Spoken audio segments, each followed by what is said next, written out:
भक्तवृंद समन्वितं श्रीचैतन्य प्रभुं वन्दे नित्यानंद सहोदितं श्रीनंदनंदनं वन्दे राधिका चरणद्वयं गोपीजन समायुक्तं वृंदावन मनोहरम्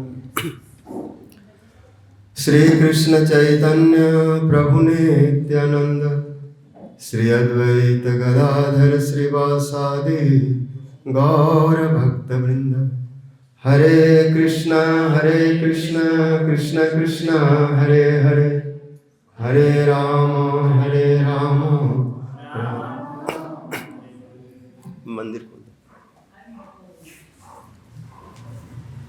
नारायणं नमस्कृत्य नरं चैव नरोत्तमं देवीं सरस्वतीं व्यासं ततो जयमुदीरये। सर्वाग्रे मध्य गुरुपाद पद्म नितला पृष्ठों विष्णुपाद अष्टोत्तर सत्स्य भक्ति जीवन जनार्दन गोसाई महाराज नितला पृष्ठों विष्णुपाद अष्टोत्तर भक्ति वेदांत नारायण गोसाई महाराज तथा समस्त रूपानुगुरु वर्गों के चरणों में आनंद कोटि दंडवत प्रणाम करते हुए की कृपा की प्रार्थना करता हूँ। उपस्थित समस्त वैष्णव जन मातृजन सभी के प्रति दंडवत प्रणाम। आज कई तिथियों का अधिवास दिवस है। बाहर जगह बैठो। कल विष्णुप्रिया देवी,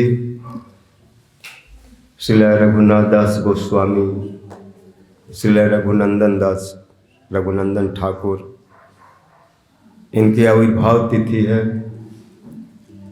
और श्रील विश्वनाथ कदिपाद जी की शुभ तिरुभाव तिथि है।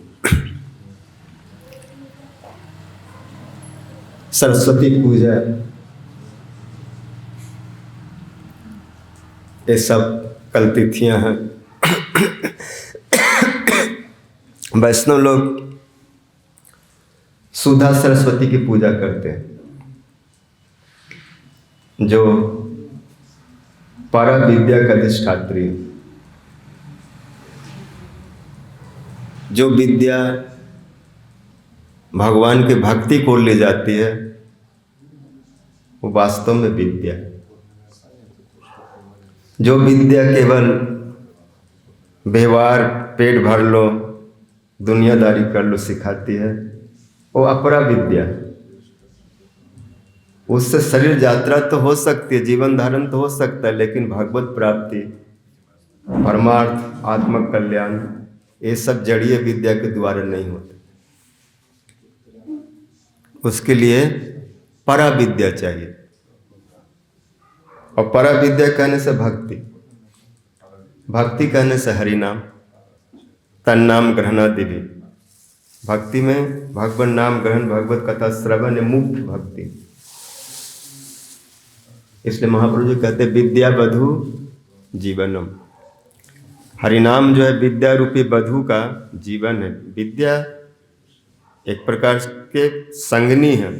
किसी के जीवन में विद्या है तो जैसे किसी की बधु है, तो बधु सब समय सेवा में रहती है, तो विद्या भी जीव को सब समय उपकार करता है।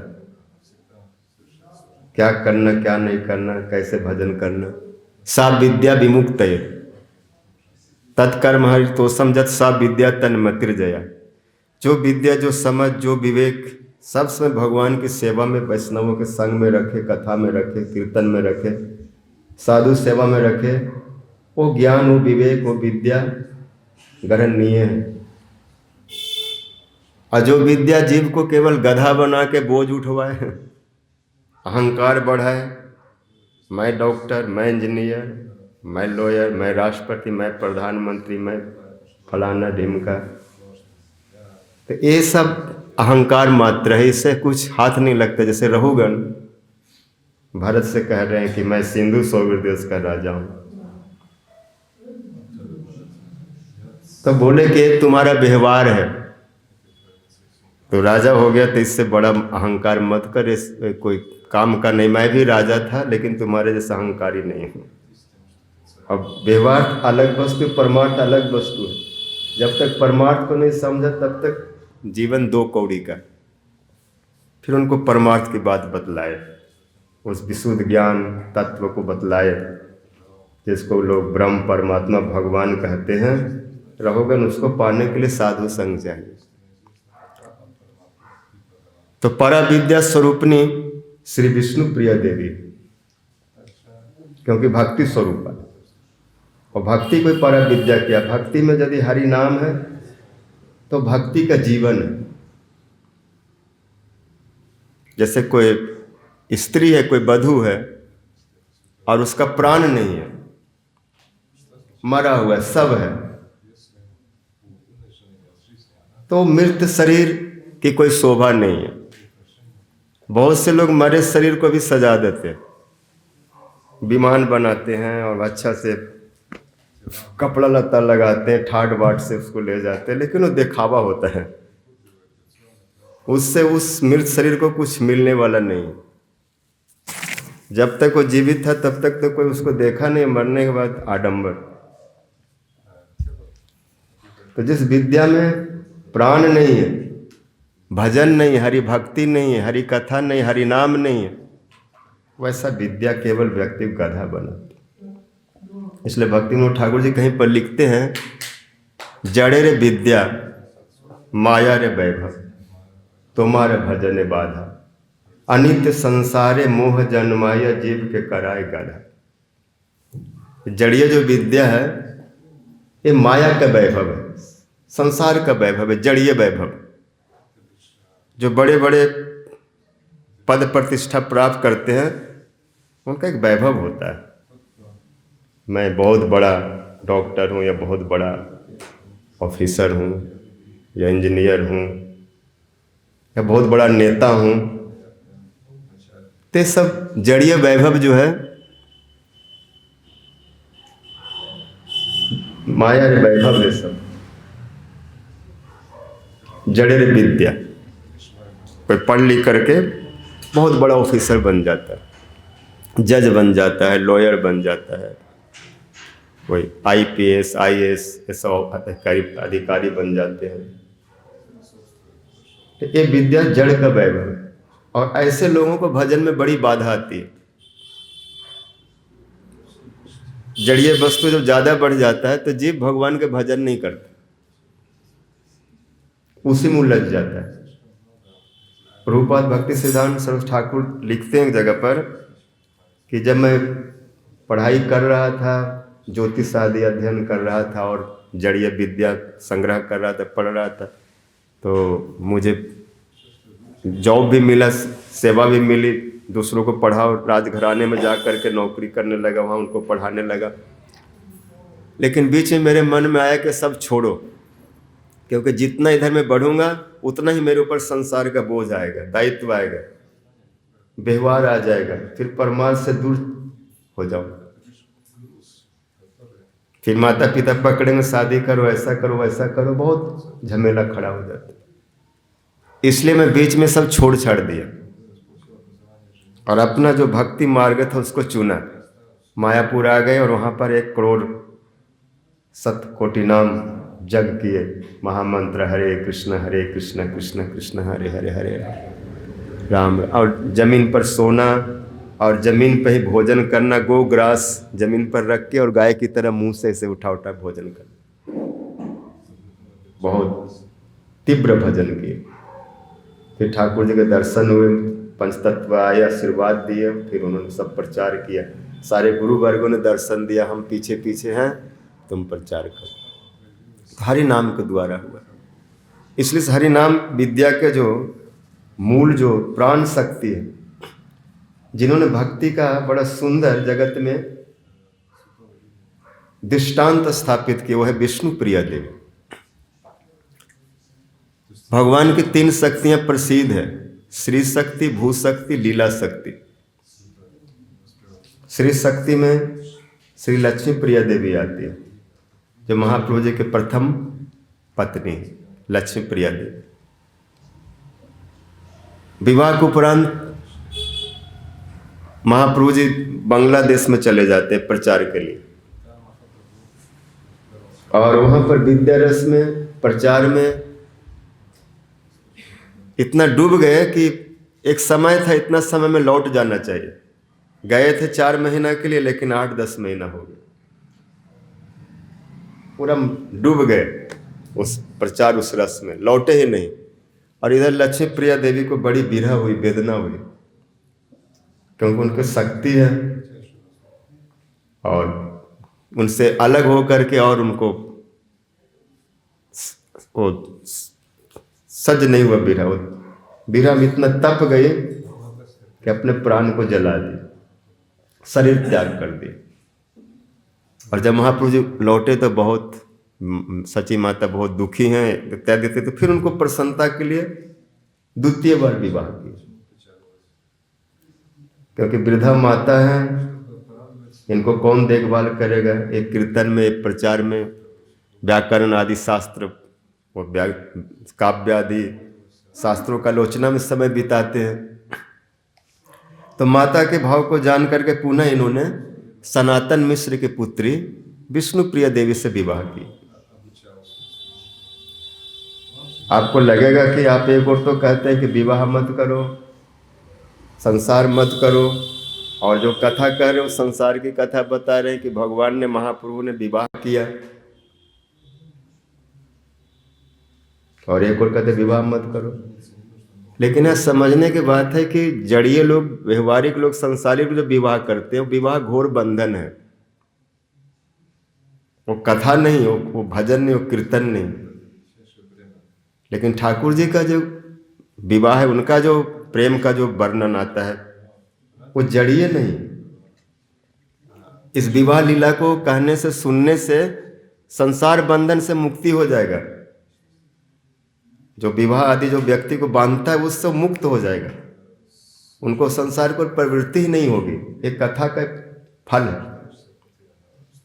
जैसे राधा माधव की रासलीला को अगर कोई सुनेगा तो देखने में तो वहाँ प्रेम विलास है, नृत्य गीत, आलिंगन, चुंबन आदि ये सब जो व्यवहार का चीज देखने में आ रहा है, लेकिन उसको सच्चिदानंद है, प्राकृत है।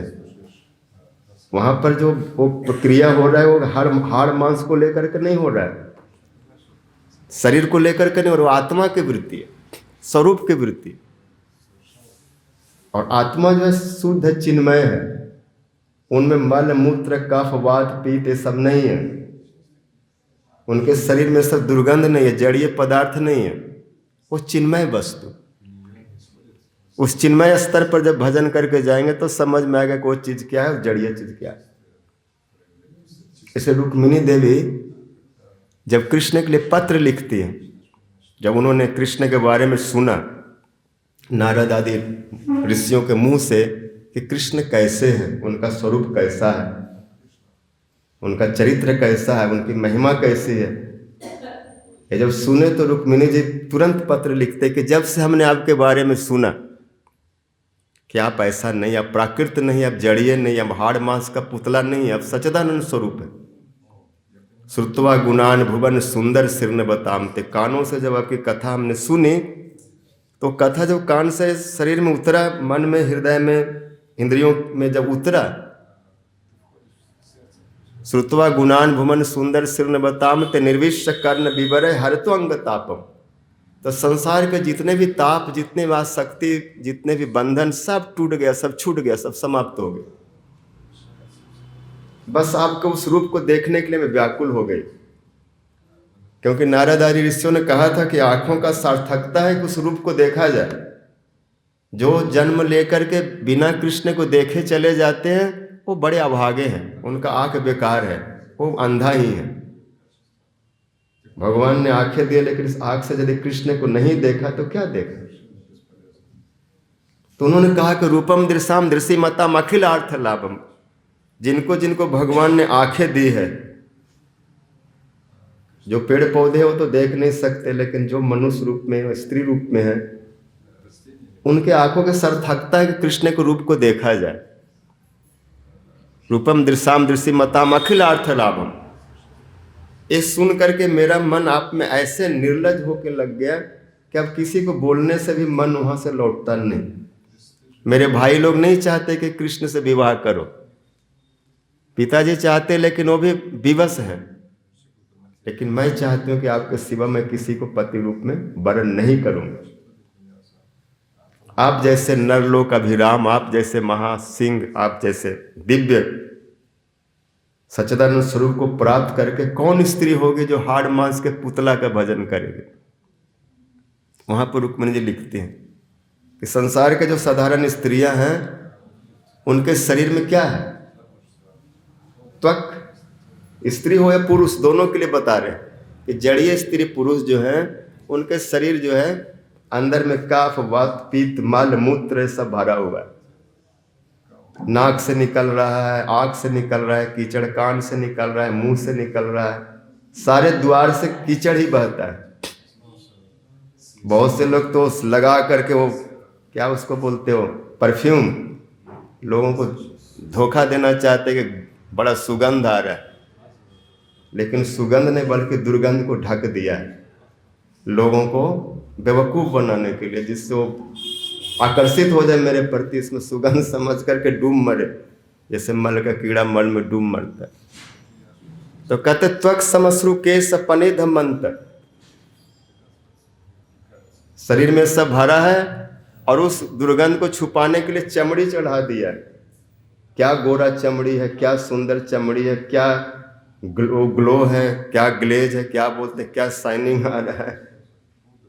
थोड़ा उसको ब्यूटी पार्लर में जाकर लोग वो थोड़ा सा मसाज वसाज करा के उसको तंदुरुस्त रखते, लोगों को बेवकूफ़ बनाने के। लेकिन है त्वचा, ऊपर से केस है, दाढ़ी है, मूछ है, ये सबसे ढका हुआ। त्वक समश्रु के सपनिध मंत्र, रुक्मिणी जी कह रहे हैं जो भक्ति स्वरूपा है, जो भगवान के प्रिया है, जो एक प्रकार से आचार्य भी है, श्री संप्रदाय के आदि आचार्य हैं। तो आचार्य लोग ऐसे ही बात करते हुए ऐसे से कथा बोलते हैं जिससे जीव माया के दुर्गंध से निकल के भगवान की सेवा कर सके। माया को कभी प्रशंसा नहीं करते, माया के दुर्गुणों को ही दिखाते कि इसमें कितने दुर्गुण भरा हुआ है। संसारी लोग तो माया को ही बहुत बढ़ा चढ़ा के बोलते हैं, क्या रूप है, क्या हंसी है, क्या चाल है, क्या ढाल है। लेकिन एक भक्त होता है, कहते इसमें कुछ नहीं देखना है, हंसी चाल ढाल तो कृष्ण में देखो। जो माधव, जो बसंत हो करके वृंदावन में सब समय छाए रहते हैं, उसमें देखो सौंदर्य, माधुर्य, सुगंध सारे इतना है कि एक बूंद भी अगर मिल गया तो डूब जाओगे उसमें। एक बूंद जगत डूबा है, महापुरुष जी कहते हैं कि एक बूंद में डूब जाता है उस प्रेम में, उस रस में, उस माधुर्य में, उस सौंदर्य में।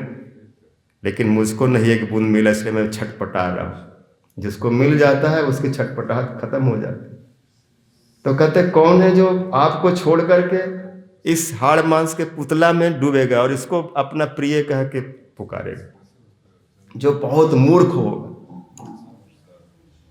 त्वक समश्रु के सपनद्ध मंता मासास्ति कृमि कफवात पीतम जीवन च्वन भजति कांत मतिर विमूढ़ा जाते पदाब्ज मकरंदम अजिघ्रति स्त्री। भगवान के चरणों के मकरंद जो सूंघ लेते हैं, जिसमें चंदन है, केसर है, तुलसी मिश्रित गंध है, उसको सूंघने के बाद और कोई गंध नहीं लगता, दुर्गंध लगता। साधारण स्त्रियों की बात तो छोड़ो, यहाँ तक कि बड़े बड़े आत्मा राम, सनंदन सनत कुमार जब भगवान के वैकुंठ में गए और उनके चरणों को गंध, वो केसर, वो चंदन मिश्रित, तुलसी मिश्रित तो गंध जब नाक में गया, तस्यरविंद नयनस्य पदार बिंदम मकरंद, वो है तस्यरविंद नयनस्य पदार बिंदम किंजल कमिश्र तुलसी, वो तुलसी मिश्रित गंध जब उनके नाक में गए, तस्यरविंद नयनस्य पदार बिंदम किंजल कमिश्र, तो कहते हैं कि संक्षोभ अक्षर जुसा मपि चित्त तन्वो। जब अक्षर की उपासना करने वाले थे, अहम ब्रह्मास्मि एक प्रकार से कहने वाले, लेकिन उसका चित्त में क्षोभ हो गया। किंजल कमिश्र तुलसी मकरंद व अंतर्गत स्विवरेण चकार तेसम, जब नाक से अंदर में गया तो एकदम उन्मत्त हो गए, पागल जैसे हो गए, और भगवान के पैर पकड़ करके पीछे पीछे बालक जैसे तो थे, घसटते हुए चल रहे हैं, उनको छोड़ना नहीं चाहते। और ऐसे देख रहे आग फाड़ फाड़ के, इतना सुंदर, इतना मधुर, इतना अच्छा, मैं भी यहीं रह जाऊंगा। चिपक गए। वो आत्मा राम है, उनको सौंदर्य से क्या लेना देना, लेकिन भगवान का सौंदर्य ऐसा है, गंध ऐसा है कि बड़े बड़े आत्मा राम भी आत्मा रामता को छोड़ देते हैं। आत्मा रामश्च मुनयो निर्ग्रंथा पूर्व कर्मे कुर्बंत है किम भक्ति मिथम भूत गुणों है। भगवान का ऐसे गुण, ऐसे सौंदर्य मान। तो ये जो विष्णु प्रिया जी का जो महाप्रभु जी के साथ विवाह है, ये जड़िए कोई व्यवहार नहीं है, ये कोई जड़िए कथा नहीं है, ये संसार के विवाह की बात नहीं है, हाड़ मांस के पुतलों की बात नहीं है। ये सच्चिदानंद का संबंध है, जो जीव मात्र का अधिकार है कि हमारा संबंध हो तो कृष्ण से हो। इसको सुनने से जीव को भगवान में संबंध होता है, भगवान में मति लगती है। जैसे मीरा जी अपने पदों में लिखती है, ऐसे बर को क्यों बरे जो जन्मे और मर जाए, बर बड़ो गोविंद को जो चुड़लो अमर है जाए। तो विष्णु प्रिया देवी महाप्रभु जी के प्रिय हैं, और उनके जो प्रिय हैं वो नित्य है, उनके नित्य पति, जो जन्मने मरने वाले नहीं है, शाश्वत सनातन, जो हाड़ मांस का नहीं है कि आज है और फिर अगले जन्म में बदल जाएंगे। इस संसार के कितने पत्नी और कितने पति बदल जाते हैं, लेकिन परम पति के साथ जो संबंध होता है तो कभी बदलता नहीं। इस कथा को सुनने कहने का फल यही है कि कृष्ण में शाश्वत संबंध हो जाता है। पति रूप से तो बहुत अच्छी बात है, और भी जो संबंध है वात्सल्य आदि का, दास आदि का, वो ड्यूट हो जाता है। जिसका जो भाव रुचि होता है वो संबंध प्राप्त कर लेते हैं, क्योंकि हर संबंध में, हर भक्त में, हर भक्त के प्रति कृपा करने की क्षमता है, उसकी इच्छा को पूर्ण कर सकते हैं। क्योंकि इच्छा तो हमारी है, हम क्या चाहते हैं, लेकिन श्रेष्ठ लोग से यदि प्रार्थना करेंगे कि आप कृपा करो, मैं जो चाहता हूं हमें प्राप्त हो जाए, तो हाँ कर देते हैं। क्योंकि देख रहे हैं कि तुम्हारे अंदर में चीज तो है, और जो चीज हो तो मिलना ही है, हमको हाँ करने में क्या जाता है। जैसे द्रोणधरा बहुत काल भगवान का आराधना किया कि हमारे पुत्र हों, जो नंद जी के स्वरूप में आए, नंद जसोदा जी के स्वरूप में, द्रोणधरा, और वो भजन किए ब्रह्मा जी का। ब्रह्मा जी ब्रज भाव को, ब्रज रस को कैसे देंगे, वो तो ब्रज से बाहर, वो तो रो रहे हैं उस रस को पाने के लिए। तदस्तु में नाथ बत भूरी भागो, मेरा कब ऐसा भाग होगा। और वो आराधना के ब्रह्मा जी प्रकट हुए और उनको वर भी दिया कि कृष्ण तुम्हारे पुत्र हों, कृष्ण तुम्हें पुत्र रूप में प्राप्त हो। इसका क्या तात्पर्य? उनके जो नित्य स्वरूप है वो वात्सल्य का है, और जो स्वरूप है, जो उनकी सेवा है, उसी चीज को मांग रहे हैं। और ब्रह्मा जी गुरु हैं, वो देखते हैं, देख सकते हैं, तो देख रहे हैं कि जो चीज है वही मांग रहे हैं, तो इनको तो मिलना है। तो उन्होंने अनुमोदन कर दिया कि हाँ ये आपको प्राप्त हो जाएगा। उन्होंने कोई नई चीज उसको अलग से नहीं दिया, जो था उसको हाँ कर दिए। तो कोई भी कथा सुनेंगे, अगर कोई वात्सल्य रस वाले और विष्णु प्रिया के और महापुरुष के विवाह का वर्णन सुन रहा है, कथा सुन रहा है, वो तो वात्सल्य भाव वाले हैं, और यहाँ मधुर रस की कथा सुन रहा है, तो उसमें क्या करेगा? कथा तो सुनेगा विष्णु प्रिया महाप्रभु विवाह का, लेकिन अगर उनकी इच्छा है, चाह है कि इसका फल मुझे ये मिले, ये विवाह कथा सुनने या दर्शन करने का फल ये मिले कि कृष्ण हमारे पुत्र हो जाए, ये बहुत उच्च स्तर की कथा है। एक पति पत्नी का, मतलब भगवान के साथ किसी का एक पति और पत्नी भाव से संबंध की कथा है, बहुत उच्च स्तर का है, वात्सल्य से थोड़ा ऊपर ही उठ जाता है। तो उसको सुनने से अगर वो अपना भाव को मांगेगा तो वो रस, वो कथा उसको उस भाव को दे देगा। क्योंकि वो तो अपने को माता होकर के तो नहीं कहे कृष्ण हमारे पति हो जाए, लेकिन माता होने के कारण इतना तो कहे कृष्ण हमारे पुत्र हो जाए और विष्णु प्रिया हमारे पुत्र वधू हो जाए। इसीलिए मैं इस कथा को सुन रही हूं या इस लीला का दर्शन कर रही हूं अपने भाव को पाने के लिए। तो इस सारे भक्तों में सामर्थ्य है, कोई भी कथा किसी प्रकार के सुनो, अपना लक्ष्य क्या है, अगर उस पर आप फोकस करेंगे तो कोई भी कथा कोई भी लक्ष्य को दे सकता है, अनुमोदन कर देगा। अगर कोई कृष्ण के प्रिय नर्म सखा या कोई दास भक्त है और हम एक समान साधक और हम कहें हमको राधा जी के दासी बना दो, आप लोग कृपा कर दो, अनुमोदन कर दो, और वो लोग परिकर है उनके, तो हाँ कर देंगे, हाँ जाओ तुम्हारा तो भाव है, जाओ प्राप्त करो, सेवा करो, ऐसे बोल देंगे। इसलिए सभी भक्तों के साथ एक व्यवहार बना के, संबंध बना के रखना होता है कि वे लोग श्रेष्ठ हैं, ये उस वस्तु को प्राप्त कर चुके हैं, हम पर भी कृपा कर सकते। जैसे रघुनाथ गोस्वामी पाद जी अष्टवावली में अपने प्रार्थनाओं में विलाप पुष्पांजलि आदि में और उसके अतिरिक्त और जो उन्होंने प्रार्थना की है, उनमें ब्रज के सारे परिकरों को उन्होंने प्रणाम किया। क्या श्रीदाम, क्या सुबल, क्या मधुमंगल, यहाँ तक कि चंद्रावली को भी वो प्रणाम कर रहे तटस्थों। एक और तो चंद्रावली के सख्य स्थल का वो दोना का भी मट्ठा नहीं पीना चाहते, फेंक दे रहे अपने जब उस निष्ठा में स्थित है तो। लेकिन जब तटस्थ रूप से एक साधक रूप में जब भाव को वर्णन कर रहे हैं तो चंद्रावली को भी प्रणाम कर रहे हैं। इसलिए दो प्रकार के स्वरूप होता है, एक साधक रूप, एक सिद्ध रूप। जब अपने सिद्ध रूप में स्थित है, अपने को रति मंजरी या भानुमति मंजरी रूप में जब प्रतिष्ठित है, तब उस समय अपने सेवा में पूरा ऐसे अपने भाव में डूबे कि चंद्रावली कोई वस्तु को नहीं छूना, क्योंकि राधा जी को विरोध करते, कृष्ण को बरगला ले जाती है, राधा जी को बहुत दुख देती है। अपने सुख के लिए राधा जी को दुख कोई समझती नहीं। राधा जी विलाप करे, दुखी हैं, और वो अपने कुंज में कृष्ण को लेकर के विहार करते, तो उस भाव में उनके प्रति बिल्कुल ये हो जाते, बहुत कठोर हो जाते हैं। लेकिन जब साधक रूप में समान रूप समान भाव में, तो कहते वो भी एक प्रतिपक्ष है। मैं उनको इसलिए प्रणाम करता हूँ कि 2 मिनट के लिए सही, कृष्ण भी उनके कुंज में 1-2 मिनट के लिए जाते हैं, उनको भी एक आदर गौरव प्रदान करते हैं, उनके भी एक विशेष स्थान है, क्योंकि राधा जी को प्रतिपक्ष विपक्ष में है, और विपक्ष में सबसे ऊंचा पद भी पर है, क्योंकि राधा जी के जितने भी जो सखियां 4 प्रकार में, उसमें चंद्रावली दूसरे स्थान पर आती है। राधा रानी के बाद चंद्रावली आती है, फिर उसके बाद में सैव्या है, उसके बाद में श्यामला है, और जो दूसरे जो सूर्य पक्ष, तटस्थ पक्ष, श्यामला, भद्रा इत्यादि, वो तीसरे चौथे नंबर पर आते हैं। लेकिन उनका विपक्ष में राधा रानी के तुरंत बाद चंद्रावली आती है। तो चंद्रावली विपक्ष का भूमिका निभा रही है। अब विपक्ष न हो तो, जब 2 पार्टी न हो, स्वपक्ष विपक्ष, तो फिर स्वपक्ष का उत्कर्ष कैसे होगा? तो कहीं न कहीं राधा जी को उत्कर्ष बढ़ा रही है, विपक्ष होकर के विपक्ष की भूमिका निभा रहे हैं। कोई प्रतिद्वंदी हो तब तो रस में आनंद है।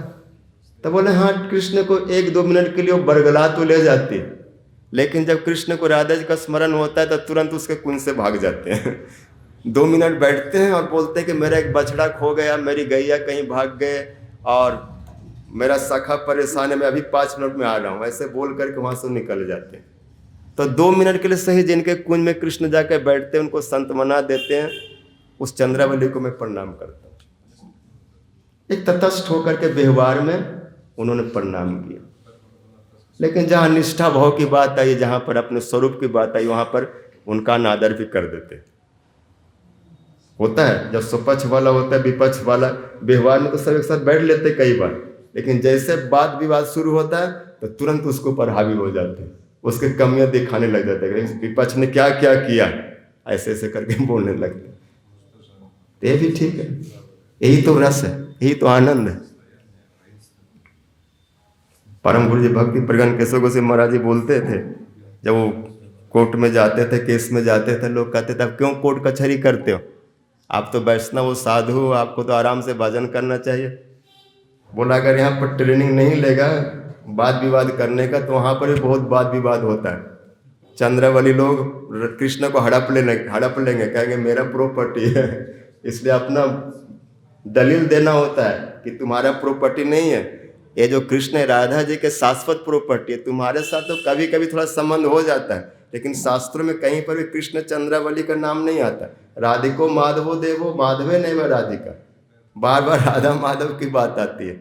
और ये थोड़ा रस बढ़ाने के लिए बीच में कहीं से टपक जाते हैं 1-2 मिनट के लिए, लेकिन इनका कृष्ण के साथ नित्य शाश्वत संबंध का पूरा ऐसा नहीं आता। नाम आता है थोड़ा विपक्ष रूप में, लेकिन नित्य जो कृष्ण विराजते वो राधा जी के साथ विराजते, वो अपना दलील देना होता है, या अपना तर्क देना होगा। और हजारों प्रमाण है भागवत आदि में और वेदों में, सब जगह पर। जथा राधा प्रिया विष्णु तस्य कुंडम प्रियम तथा सर्व गोपीषु सैवैका विष्णु अत्यंत बल्लभ। जितने भी गोपियां उसमें राधा जी सर्वोपरि अत्यंत बल्लभ इत्यादि इत्यादि। तो इस प्रकार इन लीलाओं को कहने सुनने से कृष्ण में मति होती। तो विष्णु प्रिया जी का विवाह सचिनंदन गौर हरि के साथ हुए और उसके कुछ समय बाद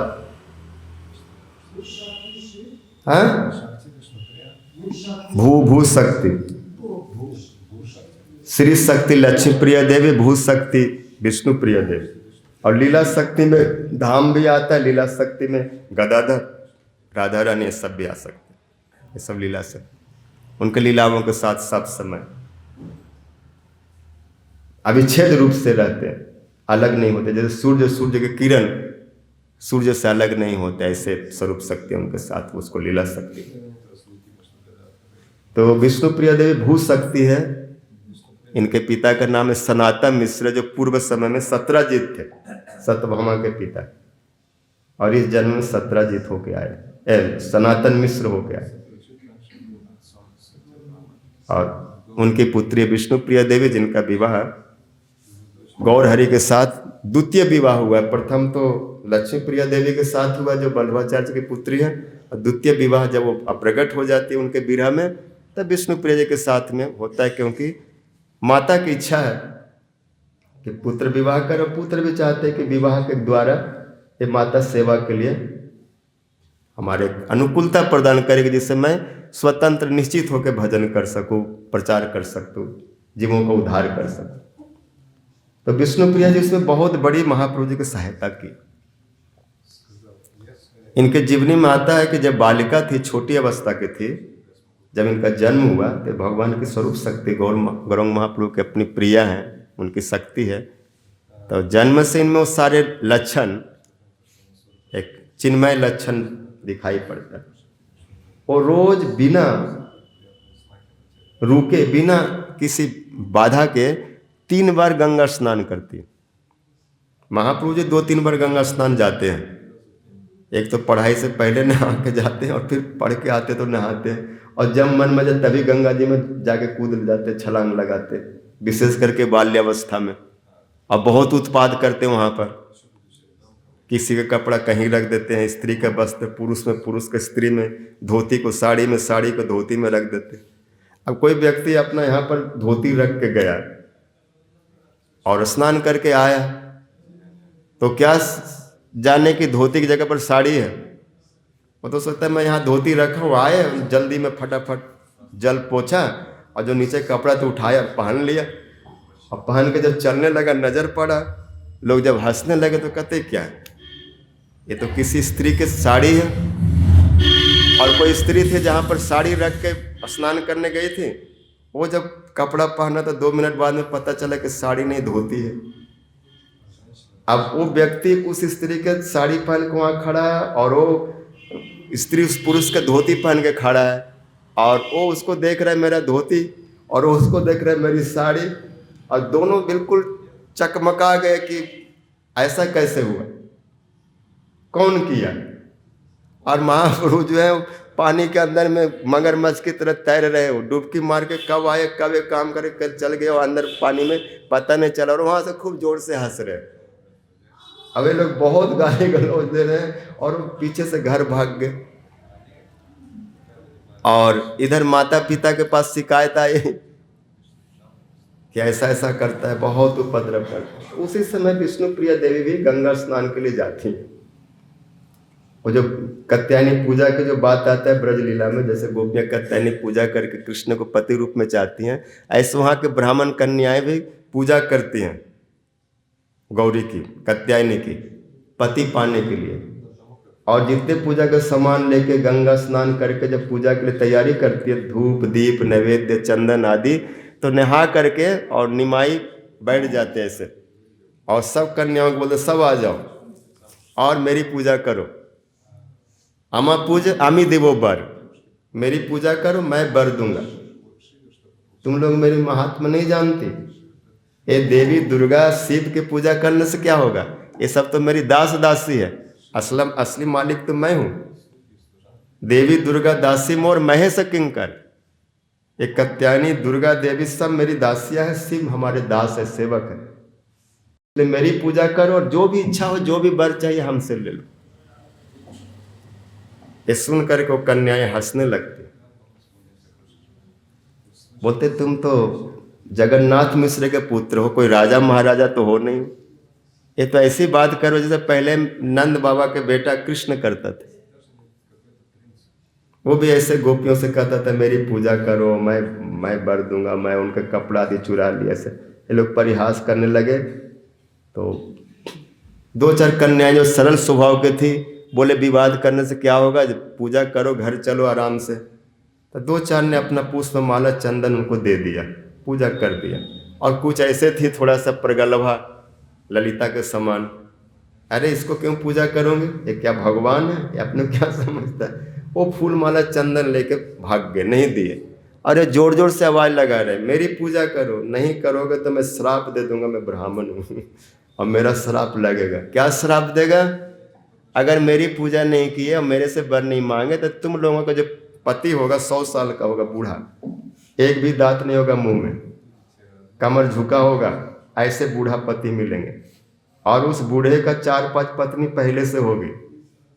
तो एक तो पति बूढ़ा और शादी होगा ऐसे बूढ़े के साथ, और घर में जाएंगे तो पता चलो उस बूढ़े को और 5-6 पत्नियां हैं, और वो लोग तुमको ऐसे केस खिंच खिंच के मारेंगे तू कहाँ से आ गई, 5 तो हम पहले से हम परेशान है, तू कहाँ से आ गई हमारे पास सौतन, तब पता चल जाएगा।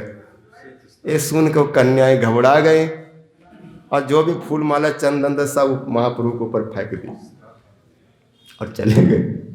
तो विष्णु प्रिया जब गंगा स्नान के लिए आती हैं, तो जिस स्नान के लिए आती है सची माता भी आती है, प्रायः सची माता भी गंगा स्नान करने आती है, और मार्ग में सची माता का दर्शन होता है। और उनको देख करके ही, बड़ी बूढ़ी है, वृद्धा है, और निमाई के माता है, और निमाई पंडित का ऐसे भी नवद्वीप में बहुत गौरव है, नाम है। इन सब कारणों से विष्णु प्रिया देवी सची माता को प्रणाम करते रोज।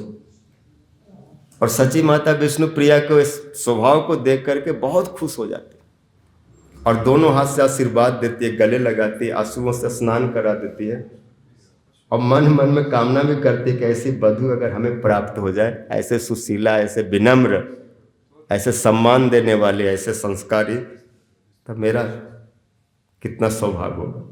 मन मन में भी सोचती, खूब आशीर्वाद देती। और घटना घट गई, उसी विष्णु प्रिया का विवाह महाप्रभु जी के साथ हो गया। सची माता के जो मन मन में जो कामना थी, इच्छा थी, वो पूर्ण हो गई। और जब आए बहू बन करके, वधू बन करके, निमाई पंडित गए पालकी में चढ़ करके। बुद्धिमंत खान जो ब्रज लीला में लकड़ी बेच करके जो सेवा करते हैं, यहाँ करके जब आए थे, तो पहले वहाँ पर थे, बड़े ये थे, उन्होंने सारा दायित्व लिया, जितने खर्चा उन्होंने सब दिया विवाह का। और महाप्रभु जी पालकी में चढ़ के गए, धोती कुर्ता पहन करके, मोर आदि लगा करके, अपना जो होता है विवाह के, वो पगड़ी आदि बांध करके, और पालकी में विवाह करके विष्णु प्रिया को लेके आए। और विष्णु प्रिया को पाके सची माता जब उनको प्रणाम किए तो बहुत खुश होकर के उनको अपने महल में ले आए और खूब प्रसन्न हुई। और विष्णु प्रिया देवी सची माता की खूब सेवा करती,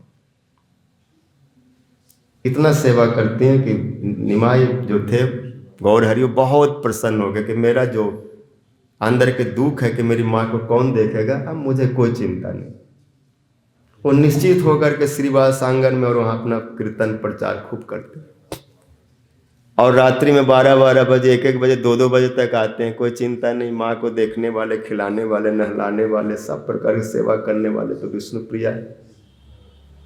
और उसके बाद महाप्रभु जी के जब मन में विचार आया कि मैं त्याग करूंगा, संन्यास लूंगा, जब उनके विद्यार्थी लोग जब उनसे कुछ विवाद करने लगे, पहले कृष्ण कृष्ण कहते थे, बाद में गोपी गोपी कहने लगे, और बोले गोपी में राधा जी जो है बहुत सरल है, अगर भजन करो तो राधा रानी का भजन करो, कृष्ण कपटी है, कृष्ण कठोर है, कृष्ण ये है सो है।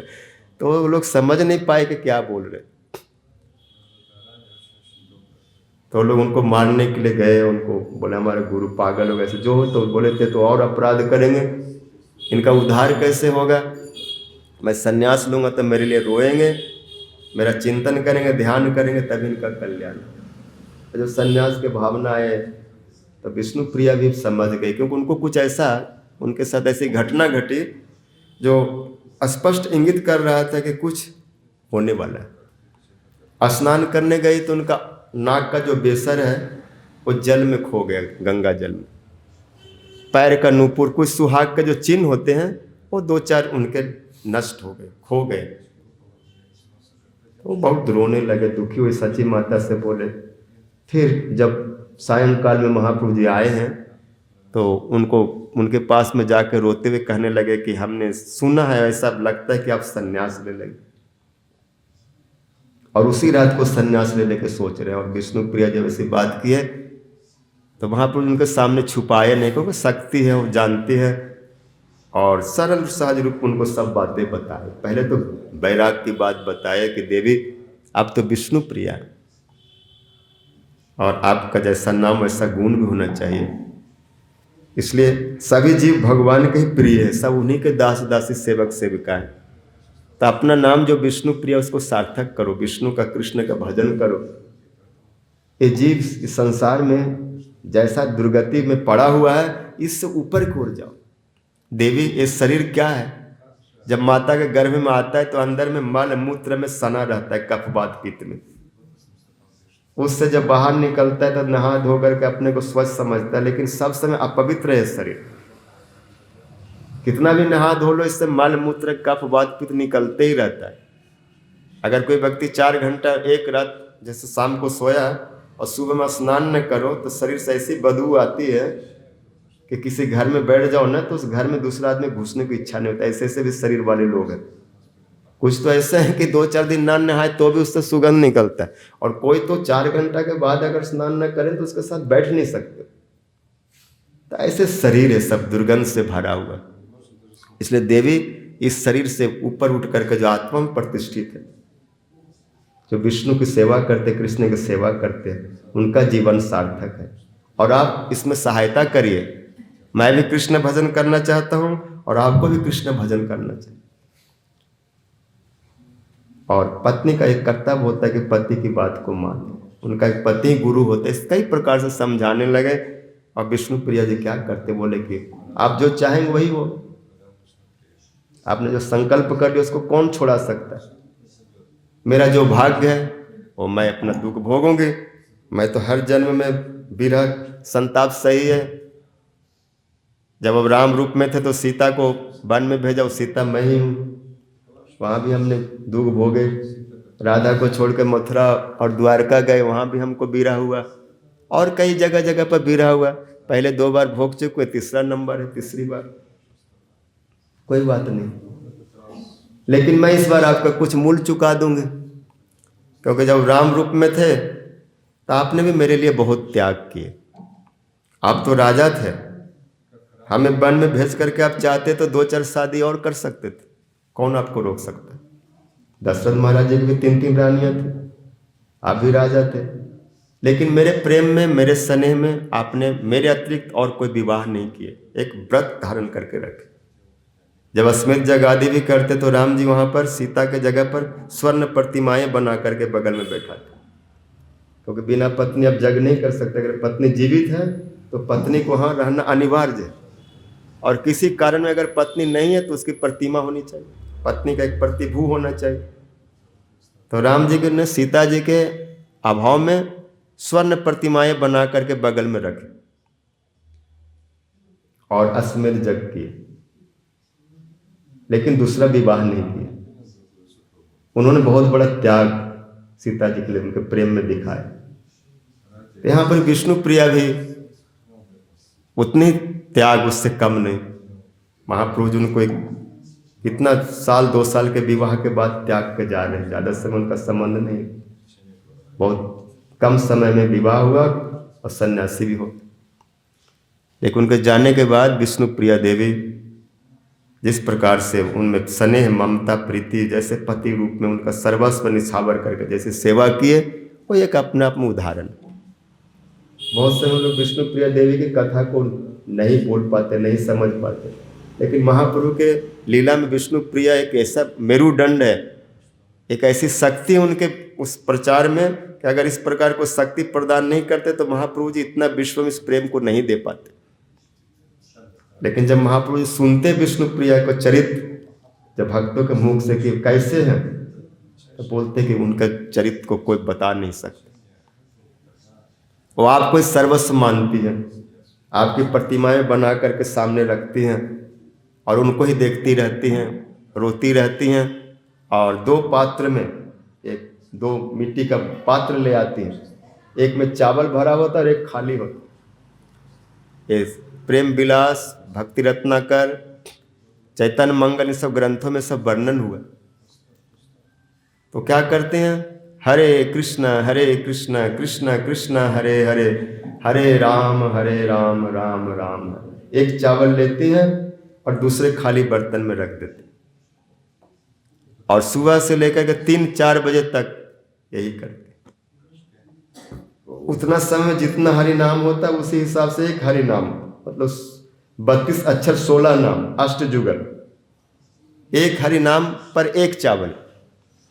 हरे कृष्ण कृष्ण कृष्ण हरे हरे, हरे राम राम राम हरे। एक चावल उठा करके रख देते, गिनते करते करते इतना इकट्ठा हो जाता है, उसी का भोजन बनाते, रसोई करते हैं और महाप्रभु जी को भोग लगाते हैं। और जो भी भोग लगता है सब सची माता को दे देते हैं। सची माता प्रसाद पाती है और पाने के बाद जो बचता है वो जो तृप्त होकर के जो प्लेट में छोड़ देती हैं, वो सासुड़ी का प्रसाद ये पाती है। जितना मिल जाए, कौर दो कौर जो भी, इस प्रकार से जीवन धारण करती है। और जब महाप्रभु जी सुनते हैं, चाहे वो शांतिपुर में हो, चाहे वृंदावन जा रहे हो, चाहे जगन्नाथपुरी में हो, और जब ये सब घटना, ये सब कथा उनको सुनने को मिलती है तो उनको बहुत बल मिलता है। जैसे परिवार से बाहर चले जाओ और सुनने को मिले कि परिवार में बहुत उथल पुथल है, मेरी पत्नी परेशान, मेरी माँ परेशान है, वो तो कितना भी बड़ा सन्यासी बन जाए वो भी परेशान होता है कि घर में ऐसा हो रहा है, मेरे कारण मैं नहीं हूँ इसलिए। लेकिन जब सुनते हैं घर में सब ठीक है, विष्णु प्रिया इस प्रकार से भक्ति, इस प्रकार की सेवा करे, एक आदर्श है, ऐसा भजन तो मेरा भी नहीं है, बहुत अंदर से प्रसन्न होते हैं। वो भी खुशी से खूब प्रचार करते हैं क्योंकि बल देने वाली है उनकी स्वरूप शक्ति। इसलिए विष्णु प्रिया का जो जीवन है वो अपने आप में विलक्षण है, क्योंकि विद्या है, परा विद्या स्वरूप है, भक्ति स्वरूप नहीं है। कल सरस्वती पूजा है, कल उनका जन्मदिन है, तो मानो सरस्वती का जो मूल जो स्वरूप है, जो जिस विद्या के द्वारा, जिस विवेक के द्वारा भगवान की सेवा करनी चाहिए, कैसी करनी चाहिए, वो विष्णु प्रिया एक आदर्श है। कैसा त्याग में उनका जीवन, कितना सुंदर आदर्श है। और वो भी लोगों उसको छुपा करके विष्णु प्रिया जैसे कार्य करते हैं, किसी को पता नहीं है, अंदर में करते हैं। महाप्रभु जी के जाने के बाद में विष्णु प्रिया को किसी ने मुख नहीं देखा, वो घूंघट करके रहती। अगर भक्त लोग आते हैं तो केवल उनके चरणों का दर्शन करते और उनका आवाज तो किसी ने सुना ही नहीं। वो कैसे बोलते हैं, उनके महाप्रभु के जाने पर उनके बोलती ही बंद। अगर कुछ कहना सुनना होता है तो सची माता कहती है। विष्णु प्रिया तो कुछ मुंह से बोलती नहीं, किसी से बात ही नहीं करती, बस हरे कृष्ण अपना भजन, वो भी एकांत में, किसी को नजर में भी नहीं आती। भक्त लोग कभी जाते भी हैं दर्शन के लिए तो चरणों में प्रणाम करके चरण के अंगूठा वगैरह न खा दी, थोड़ा दर्शन हो जाता है, मुख तो कभी देख ही नहीं सकते और उनकी वाणी तो सुन ही नहीं सकते। उनकी वाणी तो महाप्रभु के लिए वो जब तक थे तभी तक बोले, उनके जाने के बाद बिल्कुल गूंगा जैसा हो। ऐसा त्याग कौन करेगा? इस प्रकार के आदर्श, ऐसा चरित्र अगर पश्चात देश वाले सुनेंगे तो कहेंगे क्या चीज है, लेकिन यही संस्कृति, यही आदर्श है। समझ रहे हो ना। वहाँ तो अगर किसी की पत्नी को ऐसे बोला जाए तो कहे कितना बैकवर्ड है, हमको इतना दबा के रख रहा है। लेकिन बैकवर्ड की बात नहीं है, संस्कार की बात है, आचरण करेक्टर की बात है, आदर्श की बात है। ये बंदर वृत्ति वाला नहीं है, पशु जैसा नहीं, कि अलग उदाहरण है। ऐसे होते विष्णुप्रिया के पास दो सेवक थे, एक ईशान ठाकुर और एक बंसी बदन ठाकुर। और ये भी दोनों दूर से सेवा करते थे, माता से बातचीत होता था। निवासाचार्य इनकी बड़ी सौभाग्य रहा। जीव गोस्वामी ये लोग जब आए नवद्वीप दर्शन के लिए, तब विष्णुप्रिया जी का उनको दर्शन हुआ, प्रणाम के उनसे आशीर्वाद मिला। निवासाचार्य प्रभु अपने जीवनी में बोलते कि मैंने उनका वो वैराग, वो आदर्श देखा, वो भजन देखा, ऐसे उनका सब है। तो उनका जन्मदिन है कल। रघुनंदन दास ठाकुर जी का सब कल कथा सुनेंगे। अभी आरती का समय हो रहा है। समय व्हाट इज टाइम? 6:15। रघुनंदन दास ठाकुर, रघुनंदन ठाकुर जो मुकुंद दास के पुत्र हैं और नरहरि सरकार जी के भतीजा, क्योंकि मुकुंद दास बड़े भाई है, नरहरि सरकार छोटे भाई है, और बीच में है रघुनंदन ठाकुर उनका पुत्र। और ये ऐसे भक्ति वाले हैं, बाल काल में कृष्ण के प्रति ऐसी इनकी मति है, और भगवान भी इनसे इतना प्रेम करते हैं कि जब ये छोटी अवस्था में थे तो मुकुंद दास एक दिन इनसे बोले कि बेटा मैं कार्य के लिए कहीं जा रहा हूँ और तुम भगवान की सेवा करना। घर में गोपीनाथ जी का विग्रह था, अच्छा से भोग लगाना। उन्होंने अच्छा से भोग लगाया। भोग लगाने के बाद कोई मंत्र बच्चा थे, सीधे बोलते ठाकुर जी से भोजन करो, खाओ खाओ। क्यों नहीं खाएंगे? अधिकार से पाइए, प्रसाद दिए, पाओ। अब ठाकुर जी का बाल भाव सुनकर पिताजी बोले थे कि ठाकुर जी को ठीक से भोजन कराना, ठीक से भोग लगाना। बोले आपको पाना पड़ेगा, नहीं पाएंगे तो पिताजी नाराज होंगे कि तुमने ठाकुर जी को खिलाया नहीं, भोग नहीं लगा। अब उनका भोलापन दे करके ठाकुर जी जो भी भोग लगाए थे सब पा गए। और मुकुंद दास कुछ समय के बाद जब आए, पूछे बेटा प्रसाद कहाँ है? तो रघुनंदन बोलते हो तो बोला क्या? उनको समझ में नहीं आया कि मैं भोग लगाते लगाते 50 साल का 60 साल का हो गया, बूढ़ा होने जा रहा हूँ। एक दिन ठाकुर जी नहीं खाए और इससे खा लिए होंगे, और वो बोले को तो पा गए। कैसे विश्वास करूं? दूसरे दिन फिर उनको बोले भोग लगाना, और ये भोग लगाने लगे। और वो थोड़ी दूर जा करके और घूम के आए और छुप गए घर में, और खिड़की से देखने लगे कि कैसे भोग लगाते, कैसे ठाकुर जी खाते।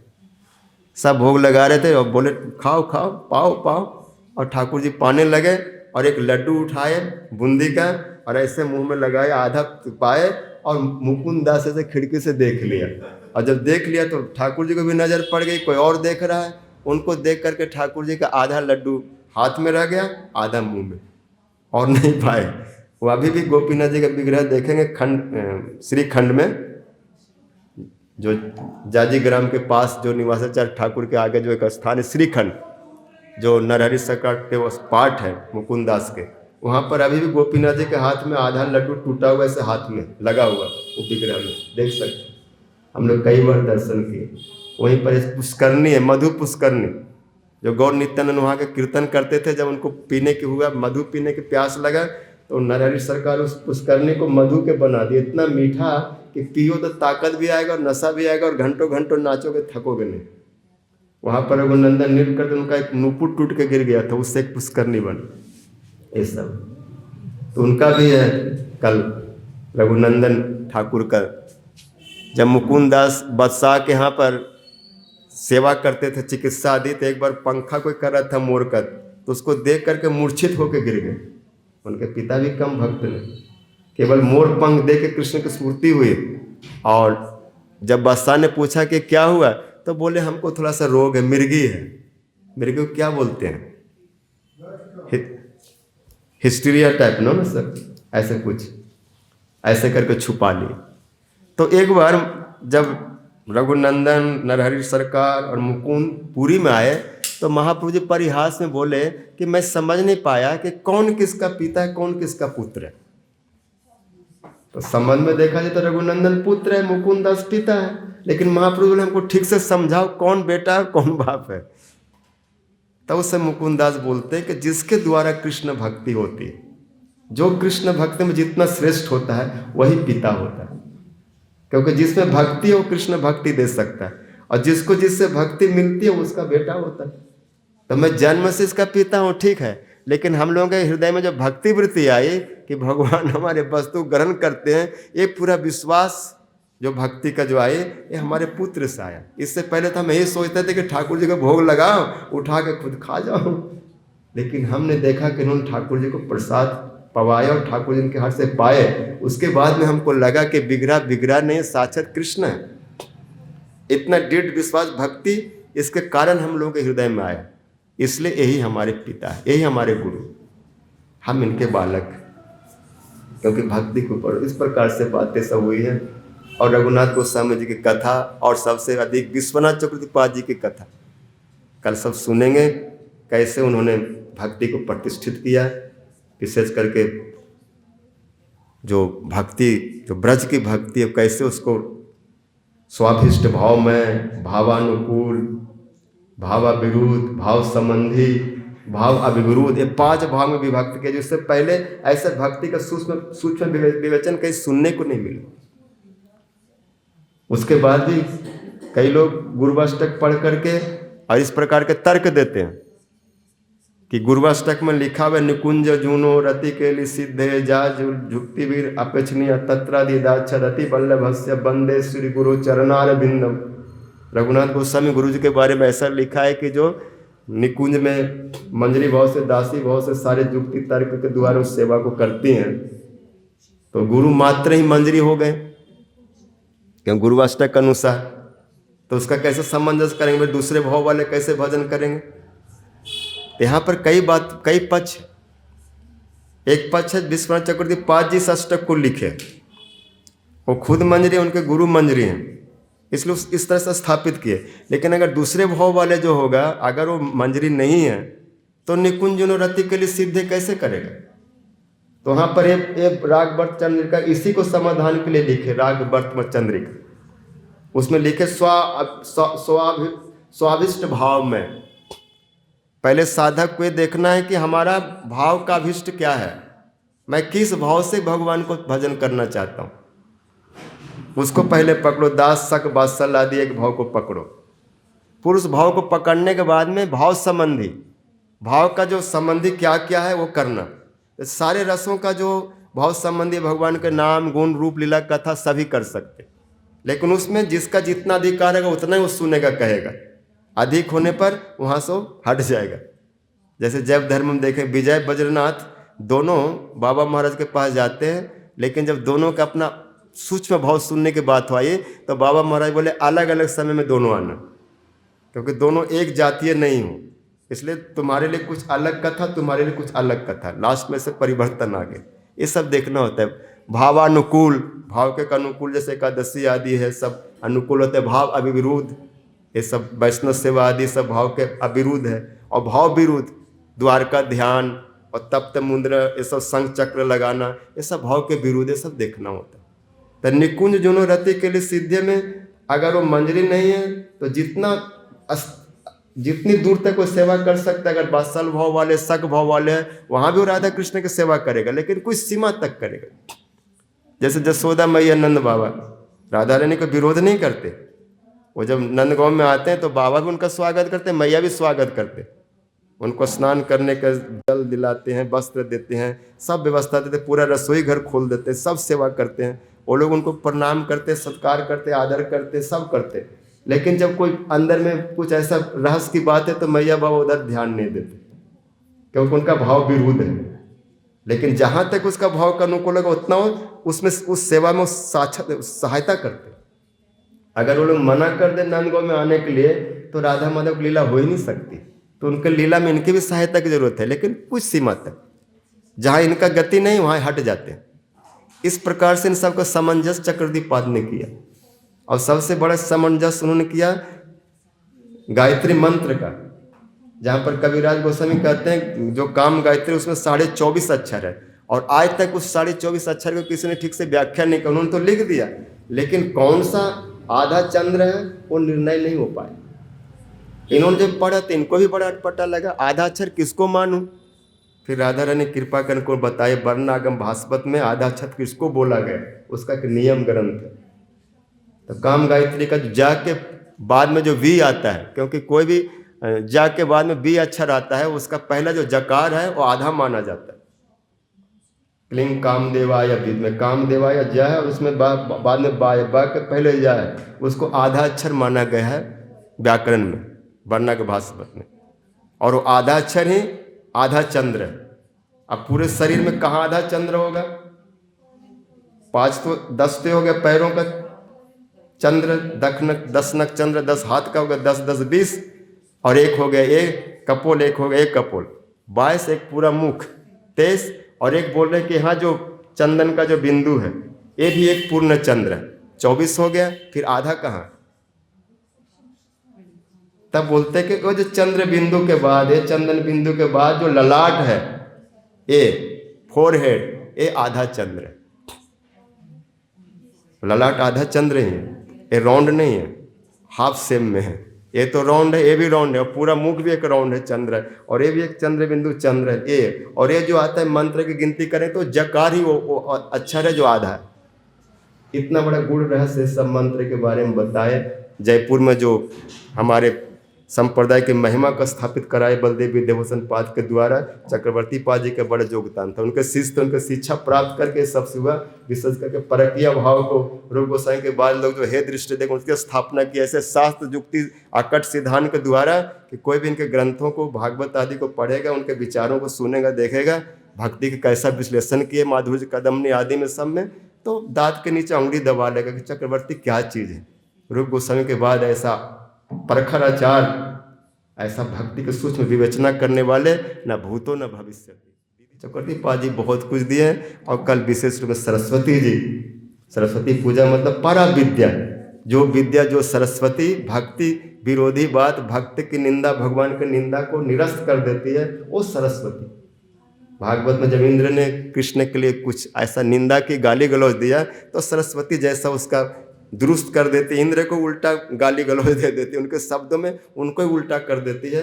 वो सरस्वती की कल पूजा है जो कल कथा में सुनेंगे।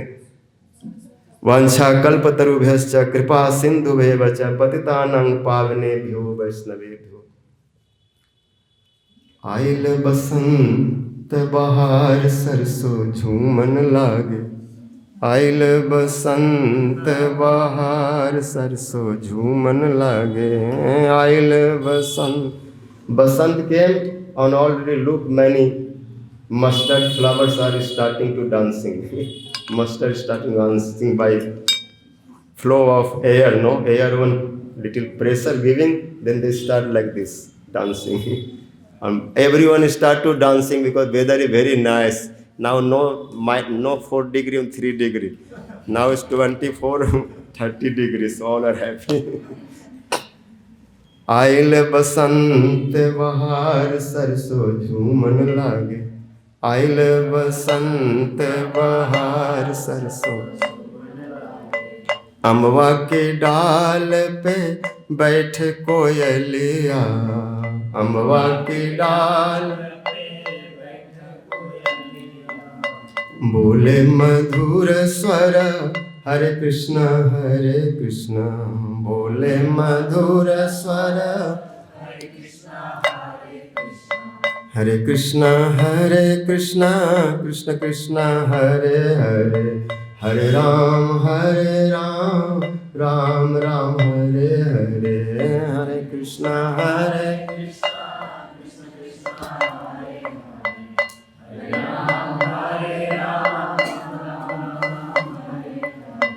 अम्बवा की डाल कोयलिया हो मनोहर लागे, अम्बवा की डाल कोयलिया हो,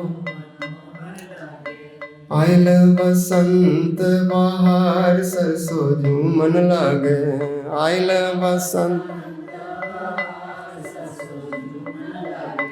हरे कृष्ण कृष्ण कृष्ण हरे हरे, हरे राम राम राम हरे हरे, हरे Krishna Krishna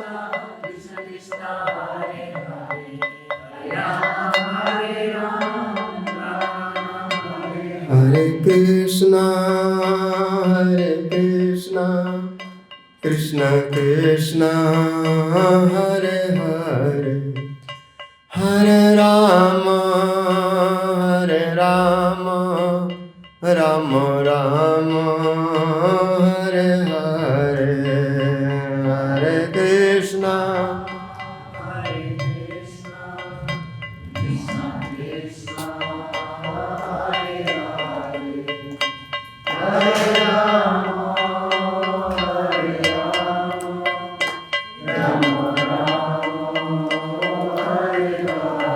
Tayor Hari Bol Hari Bol Hari Bol Hari Bol Nitai Aur Hari Bol